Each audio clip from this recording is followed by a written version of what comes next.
everybody, welcome back. It's Becky.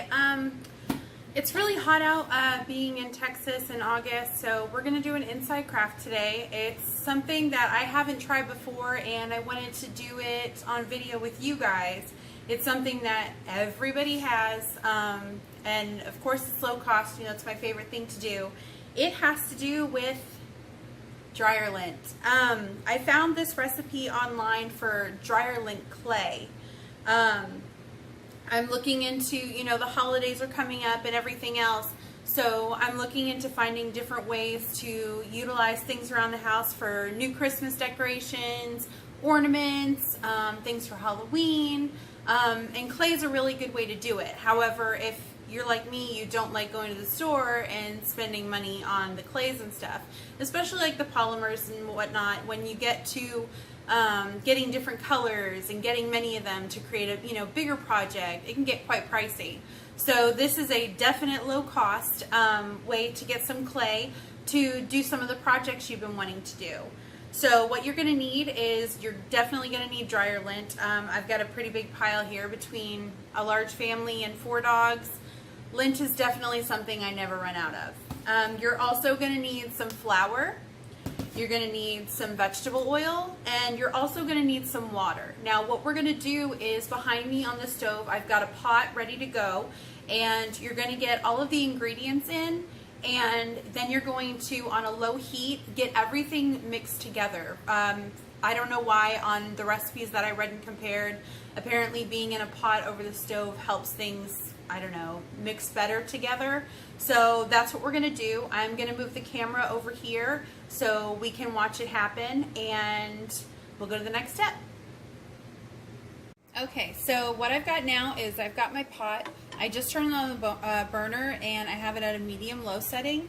So we're going to start putting our ingredients in, and it says to start with 3 cups of shredded lint, packed in the cup measure. I know it looks like a lot, but as anybody knows, lint is super fluffy. So I just shredded it with my hands. I think that's the easiest and most direct way to go. Get that in the pot, and then what you're going to do is you're going to add 2 cups of water. And I think this is probably for the prevention of that burning lint smell, maybe.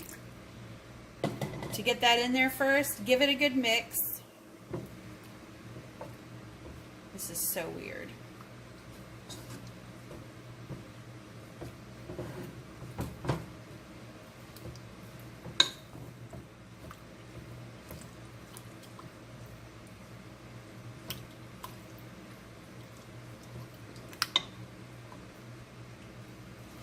Can you tell I wash a lot of blue jeans? Look at this color. Holy crow. Okay, so next what you're going to do is you're going to add a cup of flour, it says. So let's get our cup measure.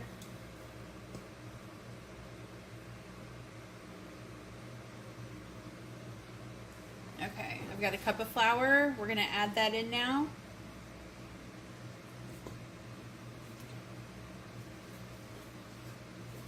Give that a stir. This is so weird. Sorry, I'm probably going to say that like 20 times. Add a half a teaspoon of oil.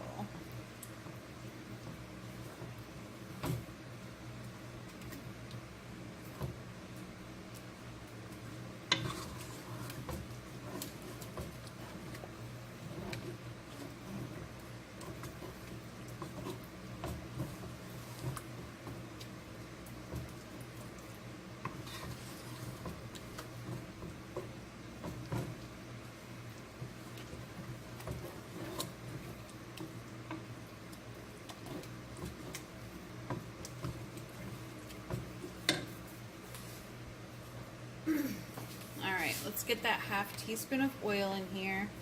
I'm just going to eyeball it. Okay. Stir that in. It's definitely thickening up. It's definitely getting smoother. I guess that's where the heat plays in. Almost if you were making, I hate to say this, biscuits and gravy or something. As the flour heats up with the water, and the oil and the dryer lint.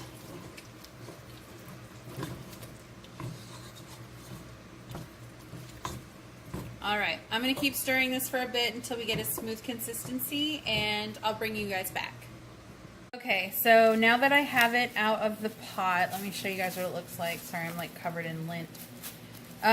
This is what it looks like right now. It says to let it cool.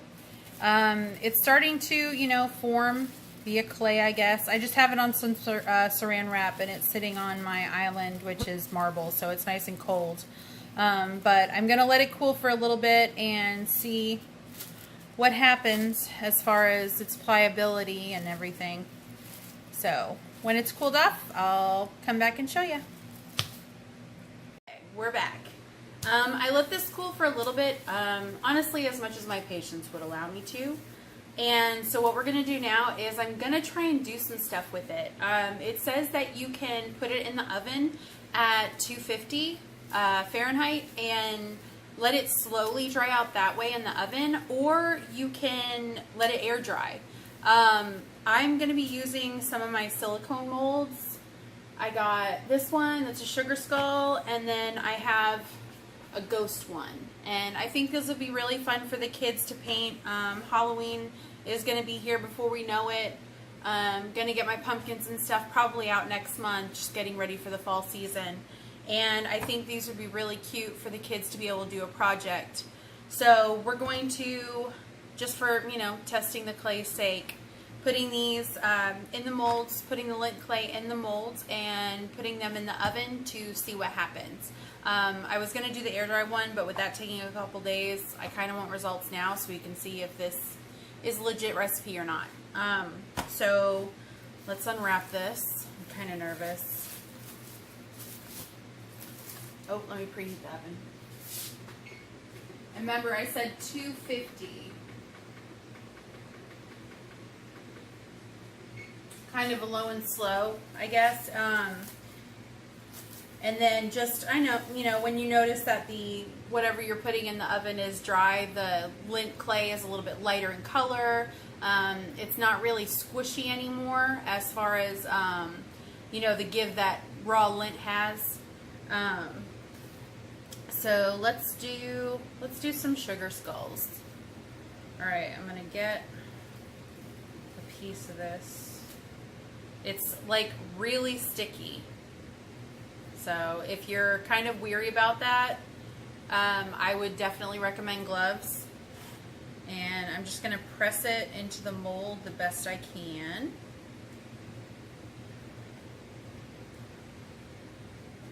And these would be cute, you know, the kids can paint them and stuff, and you can make holiday garland. With the molds being a little bit thicker, they will stand on their own. It'd be cute for if you had like a Halloween, you know, dinner or party or whatever for place cards. You could personalize everybody a little take-home thing with maybe their initials on it or their names. Or even as, you know, something to do at a Halloween party, you know, maybe for kids. Give them one and paints and let them go ham. Actually, that's not a bad idea, really. Okay, so yeah, like I said, this stuff is quite sticky. I'm just kind of smoothing it out.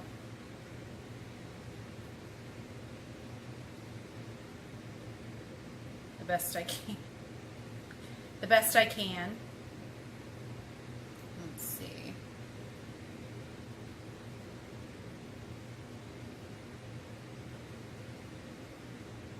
And then when it dries, you're supposed to be able to just take a pair of scissors and like trim it like you would almost like paper mache. I don't know how many of you guys are experienced in paper mache, but okay, so there's one sugar skull, and now we're going to do a ghost. We'll just test both of them and see how they work. Now when I slide my hands on the silicone, it's coming off my fingers pretty easy. So, but like I said, you know, if you're weary about it, don't like the feel of anything slimy on your fingers or whatever, because it does have kind of a slimy texture. I have a feeling that's probably because of the flour. Gloves will, you know, help a lot. With the silicone molds especially, since it's not an outside form that you're going to be doing, make sure you're pressing your mixture into the mold so you don't pull it out and there's a bunch of like air bubbles and craters in your little piece. Because like with the ghost, I don't know if you can tell, there's a lot of like armholes and the tail and the head. You want to make sure you press it in there really good. I'm going to use my saran wrap, I think, and put it on top of the image or of the piece and press a little bit more firmly to kind of give the back as flat a surface as possible. I don't know, my fingers are doing it kind of okay. Let's see.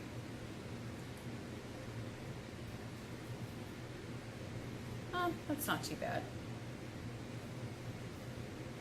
Okay, so there's our ghost. I'm going to get these on a pan, and like I said, they're going in a 250-degree oven. I'm going to say, for their size and stuff, probably 20 minutes is going to be sufficient. I guess I'll give them a check then, and if they're ready, I'll take them out. But next time you see these, they will be out of the oven and cooled, so stay tuned. Okay, so I let these bake, not for 20 minutes, not for 30, not even an hour. I let them bake for almost an hour and a half. They were one, if you remember the sugar skull, and one ghost. This recipe left me with this. Do you see that? Like a steaming gray heap of absolutely nothing. It didn't dry out. It didn't harden in the least. Even the top where it was exposed to the oven is still very flexible. So this was a flop. So what I decided to do was play a little bit with the recipe. I wanted something that was going to be a nice paintable surface, something that dried really well, whatnot. So do I add more lint? I tried adding more lint. It ended up being just a very rough texture, not enough adhesive type of material. It didn't stick to anything I was trying to do. It didn't really hold shape. So I decided to, all right, we're going to keep it at 3 cups. So then I decided, let's, you know, up the glue a little bit, or the flour a little bit, because there is already a cup of flour in there, but I decided let's try 2. I kept the water the same, kept the lint the same, put it over heat, and that to me actually worked out the best. It needed a little bit more flour to give it some not so wateriness. I don't know. A little bit more thickness, a little bit more gumption to the clay. But I ended up doing that, and in my opinion, that worked best. I haven't done it to use for any of the silicone stuff, but I did start modeling with it for like sculpture purposes. My goal out of this was, you know, like I said, to do Halloween and Christmas decorations. So I started on the most basic one possible, obviously. I got a ghost going, and what I did is I just made a ghost shape with a water bottle underneath and kind of put the lint clay around it to, sorry, I keep looking down. I'm actually messing with it right now. Kept layering it on the lint clay to build it up and make a ghost shape. So I'm going to pull you down and show you guys what I've been messing with. Let me see. Let's switch. Okay, hold on. Okay, so this is what I've been doing with the lint clay. I made this ghost right here. He's a little bit rough, but I'm really not worried about it. That's kind of what I was going for. You can work with it a little bit more if you want to, but that's pretty much the texture that the lint clay is going to give you. And then over here, I just started working on my witch. She's got a little bit of a ways to go, but she's getting there. I just have to make another batch of the clay and get her finished. So, but anywho, I don't think like I was hoping for. I don't think that clay is good for the silicone molds. But I do, with the added cup of flour, feel like it is good for sculpting. So if you're into sculpting in any way, or, you know, maybe a flat open air thing would be really good to bake in the oven. Those would also, you know, be beneficial ideas where you could utilize this clay. But that's about it. I think as far as kid crafts go, the salt dough is still going to be my go-to for the kids to do projects with. We shall see. I don't, you know, I'm going to see how this goes, see how this dries, and how the surface is paintable. But as of right now, the extra cup of flour wins as far as this lint clay goes. And I don't know, I'm going to be real with you, I don't know if I will ever make lint clay again. Maybe I just have to suck it up and take my butt to the store and leave the clay making to the professionals. So, anywho, this is lint clay, the fail, and the not so bad. So, I will see you guys later. Take care of yourselves. Stay crafting. Bye-bye.